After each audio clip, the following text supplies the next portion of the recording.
Recording in progress. Good morning, Morai V'Rabotai. We are continuing on Masechet Chagigah, and we are on Daf Yud Chet, Amud Bet. We started the Mishnah about Taharot, and we were amidst a discussion and the concepts that are debated in three different Mishnayot in Shas. We have our Mishnah here in Masechet Chagigah that seems to indicate that you need Netilat Yadayim both for Chulin and for Maaser. Then the Gemara brought a Mishnah from Masechet Bikurim that clearly says that you don't need Netilat Yadayim not for Chulin and nor for Maaser. So Gemara says, well, it's a problem. We have a stira, a blatant, clear stira between our Mishnah over here in Chagigah and the Mishnah in Masechet Bikurim. The Gemara said, no problem. This is Machloket Tanaim. Yava Katuv Ashirishi v'Yachriya B'nehem. You have a third place in Shas that answers the problem. Where is the third place in Shas? Is a Mishnah in Masechet Para. And there, the Mishnah says there is a machloket between Rabbi Meir and Rabbanan. Rabbi Meir is Mekel, that you don't need to do Netilat Yadayim. And Rabbanan are Mahmir, that you do need to do Netilat Yadayim. So on surface level, would seem that's Kishmak. Our Mishnah in Chagigah is Rabbanan who are Mahmir, that you need to do Netilat Yadayim. And the Mishnah in Masechet Bikurim is Rabbi Meir, that is Mekel, that you don't need to do Netilat Yadayim. That's the, that's how the Gemara wanted to reconcile the apparent contradiction. Now the problem with that is that the Mishnah in Masechet Para is much less than simple. And it's going to be problematic, and it's actually not going to work. Now, let's take a look at the Mishnah in Masechet Para that the Gemara brought. This is 16 lines from the bottom. Ditnan, the line starts with Ditnan. Kol ta'un bi'at mayim midivrei sofrim, metameh et hakodesh uposel et hateruma. Anything that has a tumah d'Rabbanan that becomes tameh midivrei sofrim, this could be anything of the Mishnah that the Gemara Mishnah says in Masechet Shabbat Daf Yud Gimel, the things that the Chazal made a gezerah of tumah on. For instance, a person that ate a rishon letumah or sheni letumah, or someone that his hands are shniot letumah, a regular stam yadayim shniot letumah that we explained, and we're going to deal with it more as we go on in the parak as well. So someone that has a tum'ah midrabanan, that means midoraita he is tahor, midrabanan he is tameh, either his entire guf is tameh and he needs to jump in the mikveh, or only his hands are tameh and he needs to do netilat yadayim, and so on.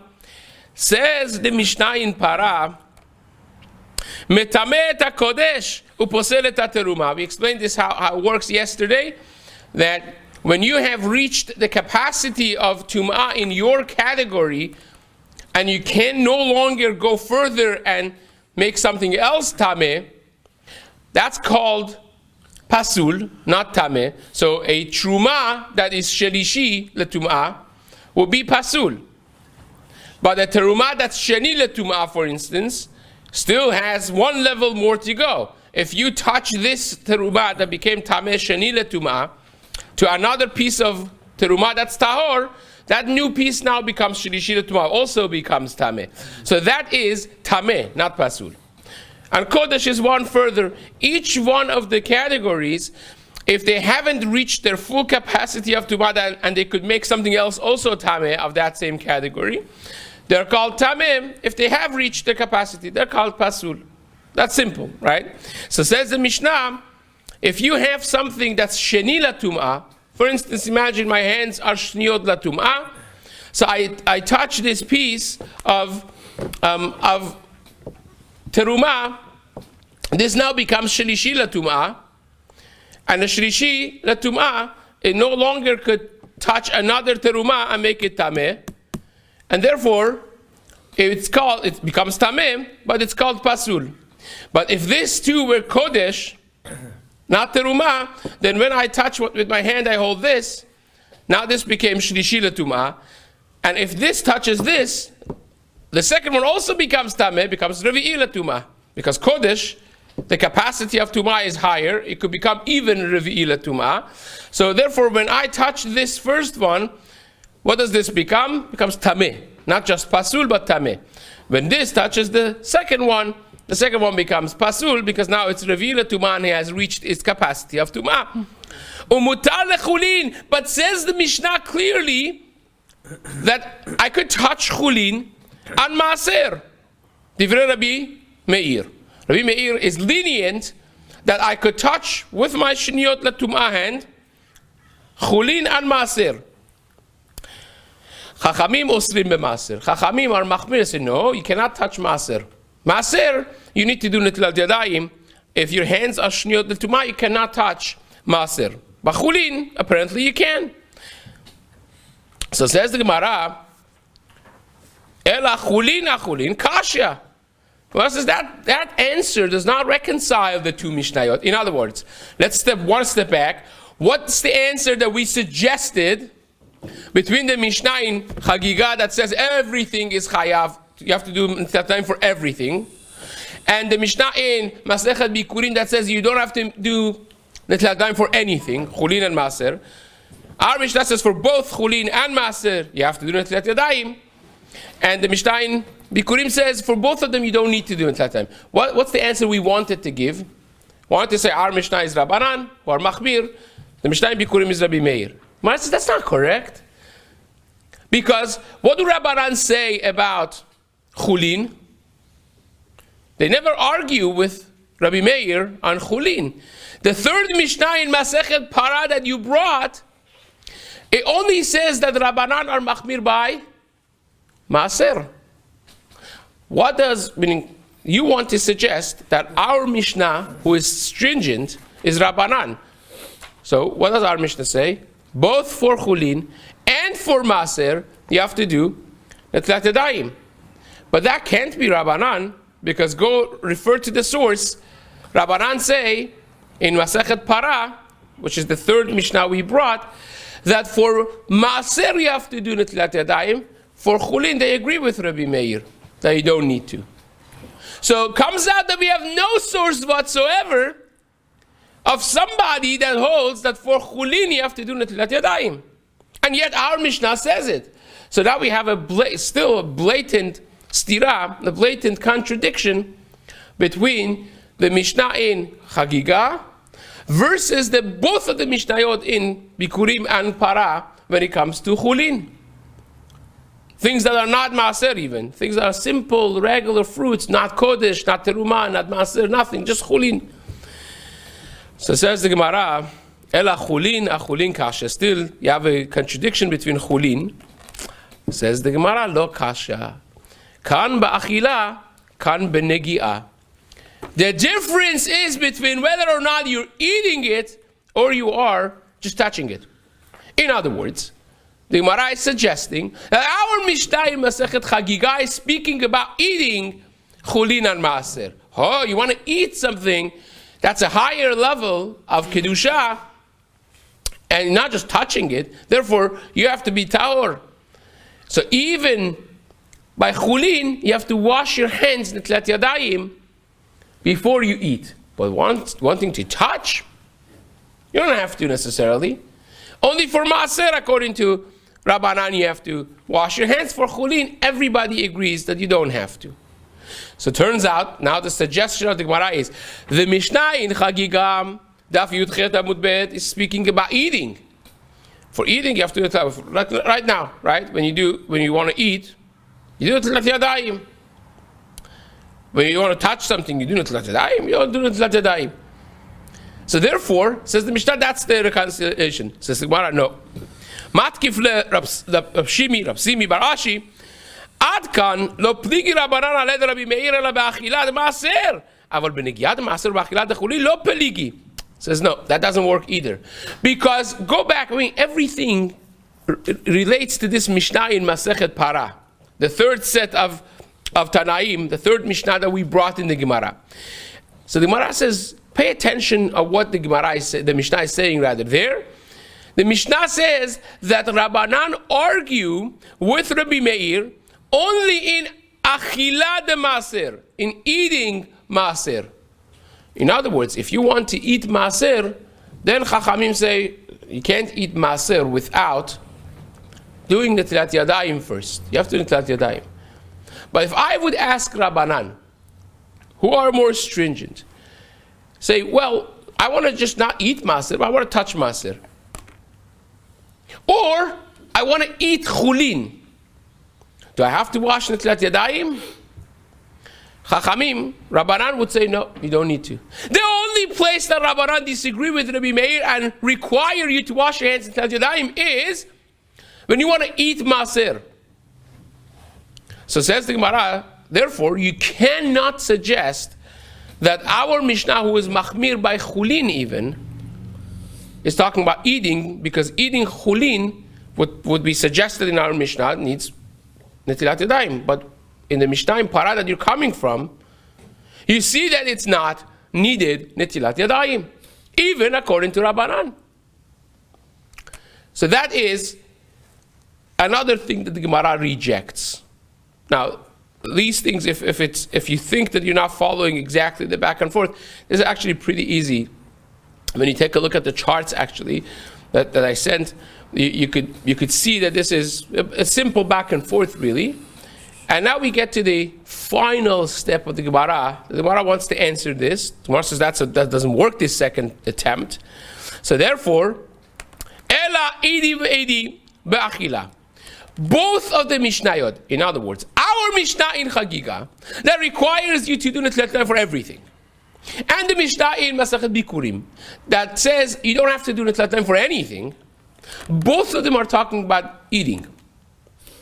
And says the Gemara, Velo Kasha, and there is no satira, because depends what you are eating. Like nowadays, when you want to eat fruits, do you have to wash Netilat Yadayim? It's wet. No, that's Tibulo Mashke. No, you don't have to. When you want to eat bread, you have to wash Netilat Yadayim? Yes. So the difference, says the Gemara, and that's what the Gemara sticks to, is whether or not you're eating bread or you're eating perot, regular things, not bread. Kan ba'achila de na'ama, kan ba'achila de peri. Our Mishnah in Masechet Chagigah daf Yudchet Amud Bet Feim, speaking about washing your hands Netilat Yadayim for eating bread. And therefore, even if the bread is not maaser, it's just chulin, regular chulin, you have to do Netilat Yadayim if your hands are shniyot l'tumah. But the Mishnah in Masechet Bikurim is speaking about eating fruits, regular fruits. And there, according to, now it becomes important if it's Rabbi Meir or Rabbanan. Now, according to Rabbi Meir, you don't need to do Netilat Yadayim for eating fruits, whether it's chulin or maaser. So it comes out like this. Our Mishnah that says you need to do Netilat Yadayim in Masechet Chagigah is talking about washing your hands Netilat Yadayim for bread, which we all relate to. The Mishnah in Masechet Bikurim that says you don't need to wash your hands Netilat Yadayim at all is talking about eating fruits and vegetables. And it's following the Shita of Rabbi Meir. Where is that Shita of Rabbi Meir? In Masechet Para. In Masechet Para, which is the third Mishnah that we brought, that Chachamim argue with Rabbi Meir, that is talking about eating fruits and vegetables, the regular things. There, Rabbi Meir says, for fruits and vegetables, you don't need to wash your hands. Not at all. And Rabbanan argue on that one piece. They say, correct for chulin, but for maaser, you have to wash your hands, even if it's only fruits and vegetables. So that, now everything fits into place, and we could relate to this actually, because we wash Netilat Yadayim for bread as well, which again, we got to get into the details of why it is teruma, not teruma, how it differs bread than regular fruits. This is something that we will talk about at some point. The Amar Rab Nachman. Rab Nachman says, Kol hanotel yadav leperot. You see, Rab Nachman also holds like this, this assertion of the Gemara's answer, and based on Shitav Rabbi Meir, that not only you don't need to wash your hands for eating fruits, but rather it is a negative thing. Kol hanotel yadav. Anyone that washes their hand for just eating mere fruits, it's a sign of arrogance and gava, because, well, you're showing that you're better than everyone else. You do something that is not needed even, and so on. It's not a positive thing, it's a negative thing. Great. Now, we're going to enter a very interesting sugya. When you go to mikveh, you have to have kavanah, or you don't have to have kavanah. Right?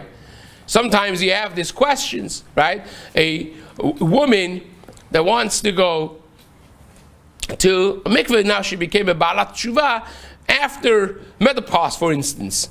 Right? But she's a swimmer. She's a swimming champion. She goes to the sea. She goes to natural bodies of water and swims. So is that considered tvilah? But she has no kavanah for tvilah, or someone who wants to become a ger tzedek. Right? The Gemara actually asks this in Masechet Yevamot. That somebody wants to become a ger tzedek. It is a regular swim, so to speak, or a tvilah that goes for Erev Shabbat. If it turns out that the mikveh that he used for gerut was pasul, but he became a hasid with the whole peot and everything. Now he goes every Erev Shabbat. He goes to mikveh, but he goes to mikveh for Erev Shabbat tahara. He doesn't have in mind that I'm going to mikveh because of gerut. Do you need kavanah or do you not need kavanah? And furthermore, we start really the sugya with for netilat yadayim and tevilat yadayim. We spoke about both of them yesterday. That sometimes you netilat yadayim, the way we do, sometimes you just dip your hands in 40 sa and 40 sa'as of water of mikveh. Do you need kavanah or not? And especially based on what we spoke about yesterday, that different levels, you have chulin, you have maser, you have teruma, you have kodesh, you have chatat. There are many different levels of tahara. And we mentioned that one level does not necessarily work for the higher level, right? So, especially based on that, it becomes a very important question. Do I need to have kavanah? What type of mindset do I have to have when I do netilat yadayim, if any? So says the Mishnah, says the Gemara. Tanu Rabbanan, we learned in the Braita. Hanotel yadav nitkaven yadav teorot, lo nitkaven yadav temeot. If you did netilat yadayim, if you had kavanah, it works. If you didn't have kavanah, it doesn't work. Right? That's one Braita. But as always, you have to always read the next line. Same thing is with dipping your hand in a mikveh. That with kavanah works, without kavanah doesn't work. And the Gemara asks the obvious question. He says, well, I found another Braita that says exactly the opposite. Right? Classic Gemara. V'hatanya, we learned in the Braita, ben nitkaven, ben lo nitkaven, yadav teorot. That regardless of how much kavanah you had, or if any kavanah, your hands are tahor. In other words, simply put, you don't need kavanah for netilat yadayim or for tevilat yadayim. So you have one Mishnah that says, one Braita that says, you need kavanah, without it doesn't work. You have another Braita that says, you don't need kavanah whatsoever, and now we have a problem. Says the Gemara.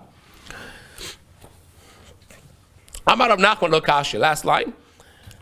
It's not a stira, it's not a contradiction. Kan lechulin, kan lemaser, the same type of attempt. The one of them is talking about chulin, the other one is talking about maser. So says the Gemara, umenat temra, and I even have a proof. Umenat temra de chulin lo ba'u kavana. How do I know that tevilah or netilah for chulin does not need any kavana? You just happen to find yourself in a mikveh and you're tahor. So says the Gemara, Ditnan, as we learned in the Mishnah, this is a Mishnah in Mikvaot, Perek Mishnah Vav, Gemara in Chulin, one of the classic mikvaot sugyot. Says the Mishnah. Gal shenitlash ubo 40 sa. Imagine you have a wave in the sea, and it takes off, and it has the amount of mikveh in the water.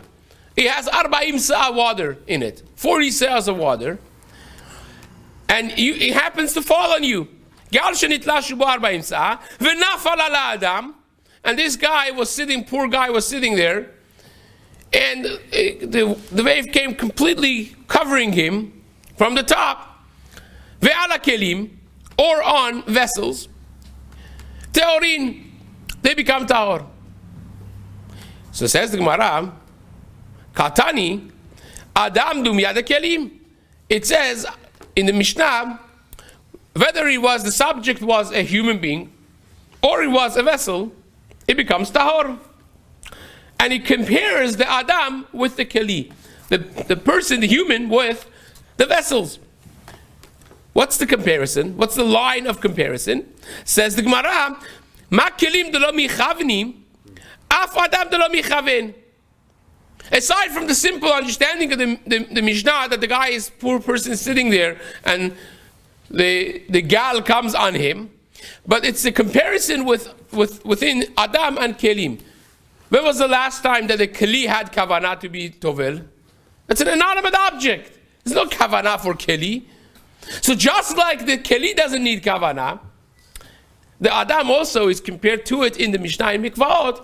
So you see from here, we could learn that the Adam also does not need kavanah. He becomes tahor without any kavanah whatsoever.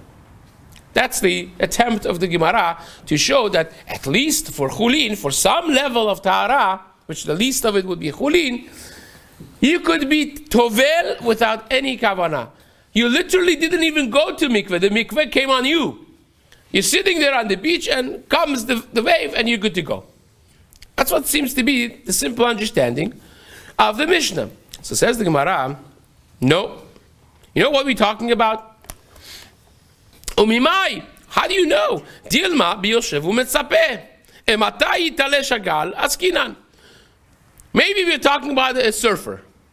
Someone that actually is waiting for this wave to come upon him, and he goes to Amud Yomi first, he learns this Gemara, then he goes to the sea to surf, and he's like, oh well, I'm going to also use this as a mikveh. So he's actually thinking about it.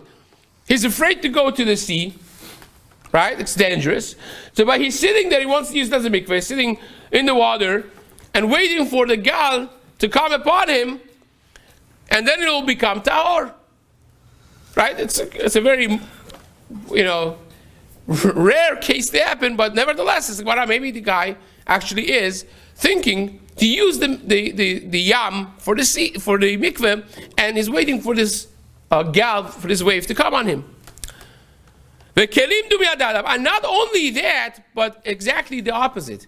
That not that we're comparing the Adam to the Keli, but the Mishnah is comparing Keli to the Adam. That just like for a human being, you need kavanah to go to mikveh, for a kli also, if a kli just fell without any minds, without any kavanah into water of mikveh, it doesn't work. You have to do mitzvah of tevilat kelim. You have to actually, dip it with mindset of tahara. How do you know? You're bringing. That's exactly the question. We have a braita that says that tevilah without kavanah doesn't work. So you want to prove to me from this Mishnah in Mikvaot that for chulin I don't need kavanah. Who says? Maybe this Mishnah is exactly saying the opposite, that you need to have kavanah. So says the Gemara, Ma adam the bar kavanah af kelim de mechaven. Just like a human being needs kavanah, this bar kavanah, for kelim also you have to have kavanah when you dip them. And if you want to ask, well, what's the chidush by Yoshev u'Metzapeh? What is the chidush by a case that you're sitting and waiting for the wave to come upon you? That's basically going to mikveh, right? In other words, the obvious question on the mikveh, the Mishnah Mikvah would be, well, the Mishnah is coming to tell me a chidush. What is the chidush? If I am sitting in the bed of the sea by the shore, and I'm waiting for a wave to wash over me, then it's basically like going to the mikveh. So what is the chidush of the Mishnah? Says the Gemara, no, there is a chidush. Salka data chamina ligzor dil ma'at lemitbal bechardalit shel geshamim. Maybe you would have thought that this is very similar to chardalit shel geshamim. That means the water that is coming, washing off and coming in a river that was created from a height coming down from a river that was created from geshamim, from rainwater, and that you cannot do tefillah on that. Rashi explains this based on complicated sugya of mikvaot. This is like really mikvaot 101. And chardalit shel geshamim is pasul. You cannot do tefillah in it. And says the Gemara, that's the chidush of the Mishnah in mikvaot. That you would have thought that the moving water that is created from chardalit shel geshamim is pasul, and this moving water of the wave in the sea also is very much similar to that. Either is similar to that, or maybe it will be mistaken with chardalit shel geshamim, and if we allow this, then people are going to think that you could also do in chardalit shel geshamim, so maybe we should not allow it. The chidush of the Mishnah is no, there's no problem. This is attached to the sea. This is not going to be mixed up with chardalit shel geshamim, and therefore, even though the chardalit shel geshamim is not allowed, is not considered a mikveh, this one of the gal shenitlash min hayam, the wave that was separated from the yam, is considered a good source of tevilah, and it's fine. So that's the answer of the Gemara. Says the Gemara.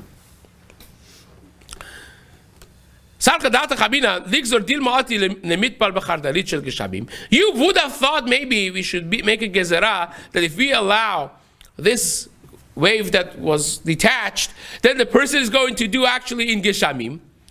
Is going to come to dunk and be tovel in chardalit shel geshamim. Kamash malan teaches us that you don't have to worry. Inami nigzor rishon atu rashin atu kipin, or maybe we should be choshesh. We should be concerned about a different type of wave that would not actually be sufficient as a mikveh.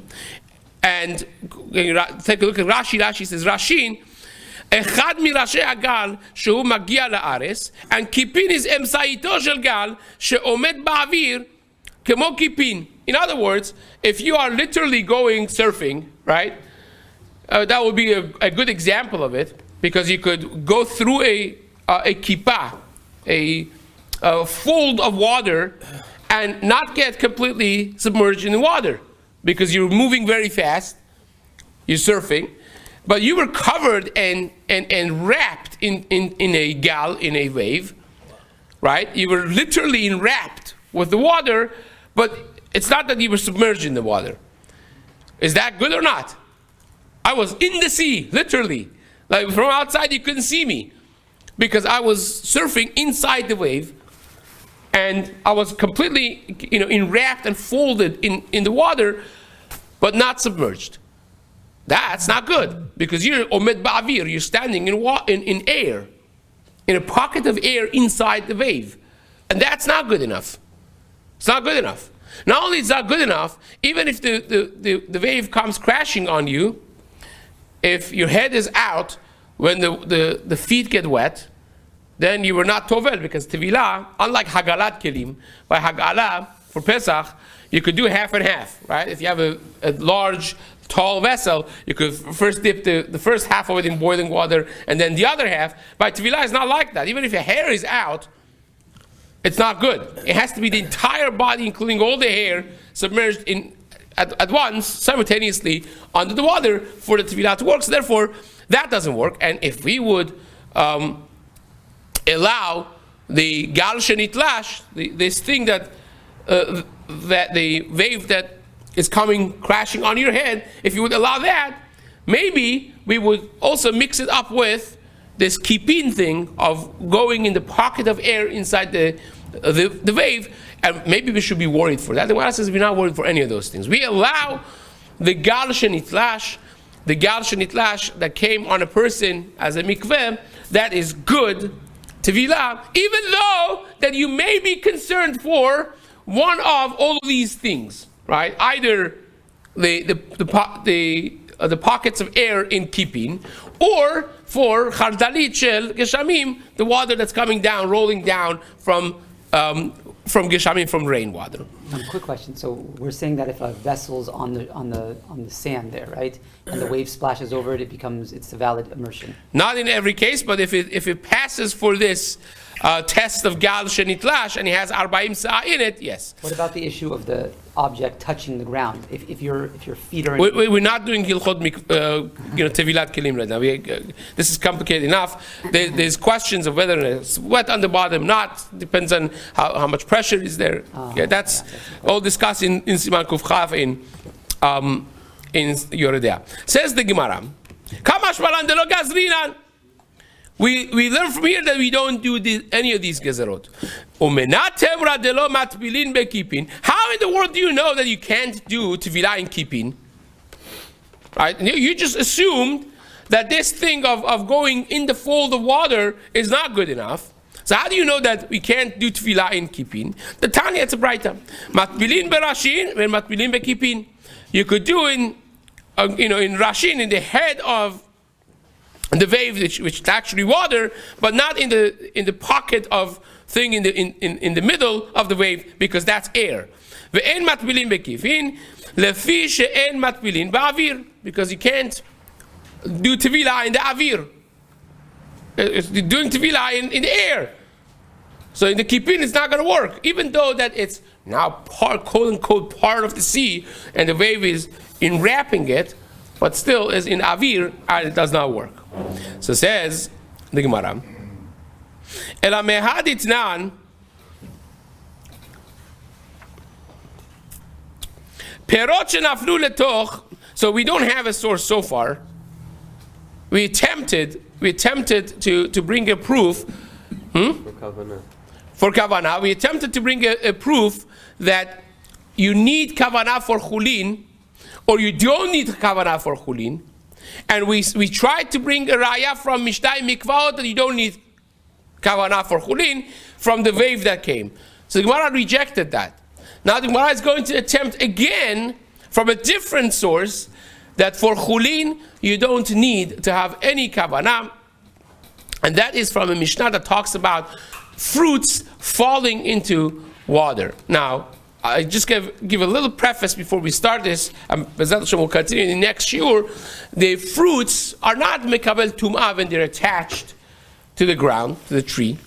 And not only that, but even when you took them off the tree, they're not susceptible to tum'ah until they become mukhshar. They become prepared for accepting of the tum'ah. How do they become mukhshar? It's a whole masechet on this called masechet machshirin, and this mishnah that we're going to study is from masechet machshirin. Now, it only becomes mukhshar, so to speak, if they came in touch with water with the positive mindset of the owner. In other words, they came in contact with water and the owner were happy about it. So they have to become in touch with water, but not every time that they come in contact with water they become susceptible to tum'ah, but only a coming of water that it is good for the mind of the owner, that they're happy with it, they're pleased with what happened. So we're going to discuss now fruits that fell into the water without the owners dropping them by kavanah, placing them in the water. But yet you have some cases that they become mukhshar, they become susceptible to tum'ah, and other cases that they don't. Now tomorrow we'll see that the Gemara is going to learn from here the halachot of tevilat yadayim, when you dip your hands to get those fruits back, whether or not that tevilat yadayim works even without having kavanah for chulin, which is going to be the second attempt of the Gemara to prove that perhaps netilat yadayim for chulin or tevilat yadayim for chulin would need absolutely no kavanah, and you could become tahor even without having a mindset. B'ezrat Hashem. have a basic question. מקבל, מה